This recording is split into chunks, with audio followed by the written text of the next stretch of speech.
तो फ्रेंड्स, आज की इस वीडियो में हम जानेंगे हाइपरटेंशन क्या है। हाइपरटेंशन यानी कि हमारा ब्लड प्रेशर अगर बढ़ जाए तो ऐसी कंडीशन को हम कहते हैं हाइपरटेंशन।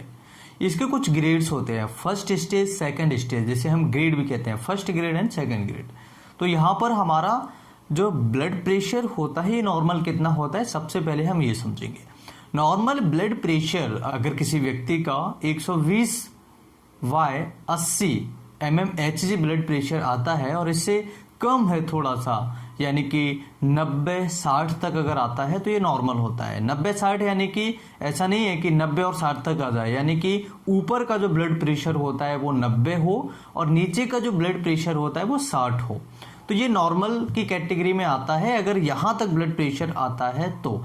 लेकिन जब 90 से ब्लड प्रेशर नीचे चला जाता है और जब 60 से ब्लड प्रेशर नीचे चला जाता है तो ऐसी कंडीशन को हम कहते हैं हाइपोटेंशन।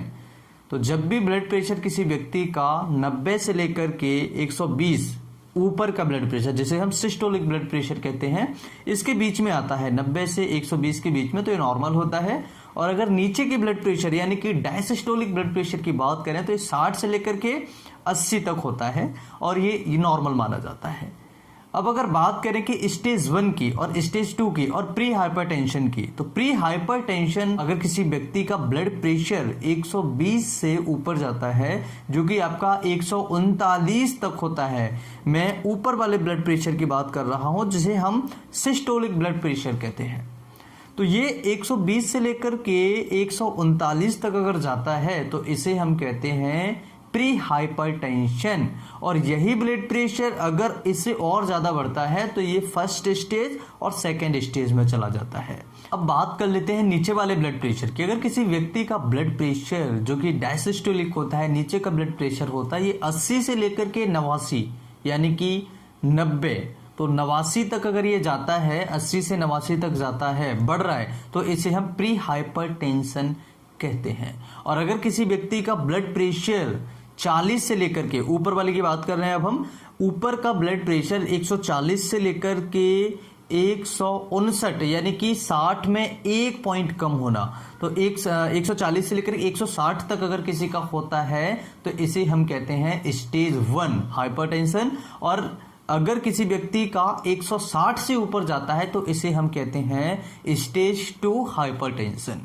अब अगर बात करें नीचे वाले ब्लड प्रेशर की, तो हमने पहले समझा था कि अगर 80 से 89 तक जाता है तो इसे हम कहते हैं प्री हाइपरटेंशन। और यही ब्लड प्रेशर अगर किसी व्यक्ति का 90 से 99 mmHg होता है, यानी कि 90 से 99 तक जाता है, तो इसे हम कहते हैं स्टेज 1।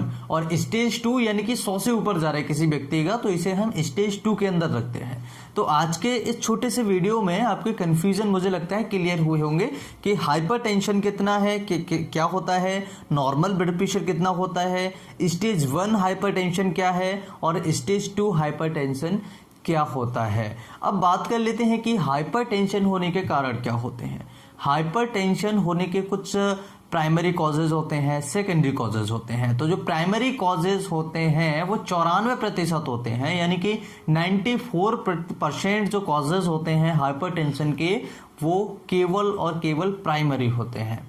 दूसरा, सेकेंडरी की बात करें तो ये केवल 6% होते हैं। 6% में भी किडनी 4% में चला जाता है, एंडोक्राइन 1% में चला जाता है और इसके अलावा मिसलेनियस चला जाता है आपका 1% में। तो प्राइमरी और सेकेंडरी कॉजेज के बेसिस पर इसे हम कारणों को ढूंढते हैं कि प्राइमरी में क्या क्या आ रहा है, सेकेंडरी में क्या क्या आ रहा है। प्राइमरी में जैसे डायबिटीज वगैरह है किसी मरीज को, कई बार किडनी से रिलेटेड बीमारियों की वजह से कोई अन्य बीमारी हो जाती है, स्ट्रेस वगैरह, एंजाइटी वगैरह होती हैं। तो इस प्रकार के जो कारण होते हैं वो प्राइमरी और सेकेंडरी के बेसिस पर हम इसे डिफाइन करते हैं।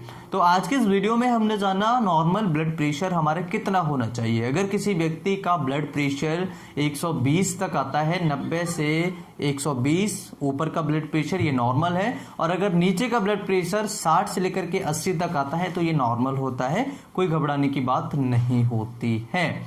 सो आज के इस वीडियो में हमने जाना हाइपरटेंशन और नॉर्मल ब्लड प्रेशर के बारे में। उम्मीद करता हूं आज का वीडियो बहुत ही इन्फॉर्मेटिव होगा। और आप सभी के लिए खुशखबरी है, एक सीरीज मैंने आप सभी से चर्चा किया था, बहुत जल्द आपको सीरीज मिलने वाला ही है वो, और लगभग वो सीरीज कंप्लीट हो चुकी है। बहुत जल्द आपको नोटिफिकेशन मिल जाएगा और आपसे उम्मीद करूंगा कि आप सपोर्ट करेंगे और उस सीरीज को बहुत अच्छे तरीके से पूरा वीडियोस और अच्छे तरीके से आप उसको वॉच करेंगे तो आपकी काफी सारी समस्याएं ठीक हो जाएंगी। गले से रिलेटेड जितनी बीमारियां हैं उस सीरीज में आपको सारी बीमारियों की लिस्ट देखने को मिलेगी। मैं फिर मिलता हूं इसी तरीके से नई वीडियो में, तब तक के लिए नमस्कार, जय हिंद।